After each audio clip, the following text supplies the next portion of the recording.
જૂની જ આપીશું। આ સંઘને આજે 100 વર્ષ થયા। ડોક્ટર કેશવ હેડગેવરજીએ એ સમયે હિન્દુ ધર્મને બચાવવા, આ રાષ્ટ્રને બચાવવા આ રાષ્ટ્રીય સ્વયંસેવક સંઘની સ્થાપના કરી હતી। અને આજે આ ભારત દેશ ક્યાંક પાકિસ્તાન નથી, ક્યાંક બાંગ્લાદેશ નથી, તો એની પાછળ આ સંઘ અને એની વિવિધ સંસ્થાઓનો ખૂબ મોટો ફાળો છે। એટલે મારી તમને કરબદ્ધ વિનંતી છે કે આપણા બાળકોને આપણે આપણું ધર્મ નહીં શીખવીએ તો કોણ શીખવશે? ત્યાં તમે જુઓ મસ્જિદોમાં જગ્યા નથી મળતી, અને અહીંયા તમે દરેક મંદિરમાં જાઓ જગ્યા ખાલી છે। તમારે ને મારે ચિંતન કરવાનું છે કે આપણે એવું શું નક્કી કરીએ કે જેથી કરીને આપણે એક થઈ શકીએ, અને એ આપણા સૌની જવાબદારી છે।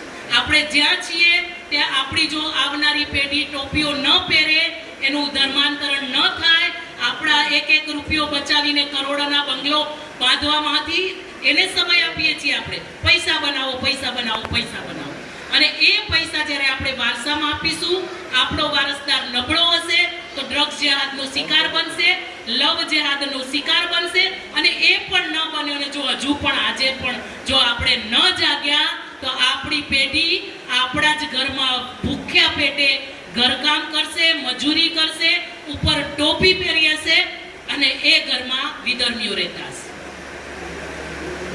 કેમ આપણને રાત્રે ઊંઘ આવે છે? કેમ મહિનામાં એક વખત પણ આપણે હિન્દુ ધર્મની ચિંતા નથી કરતા? કેમ આપણા ઘરમાં આપણે શસ્ત્ર નથી રાખતા? કેમ આપણા ઘરમાં શાસ્ત્ર નથી? કેમ આપણે આપણા બાળકોને રામાયણની વાતો નથી કહેતા?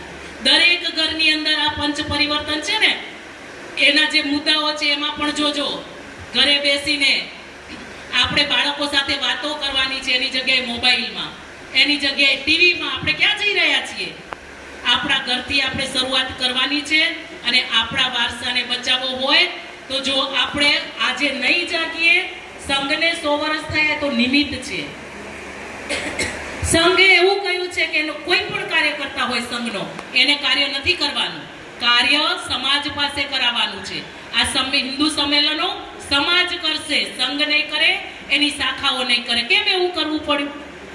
કારણ એક જ છે કે જો સમાજ નહીં જાગે તો આ રાષ્ટ્રનું શું થશે? આ હિન્દુ ધર્મનું શું થશે? આ હિન્દુ ધર્મની નાની નાની વાતો આપણું બાળક જન્મે અને એનો જન્મ દિવસ પણ આપણે પાશ્ચાત્ય શૈલીથી કરીએ।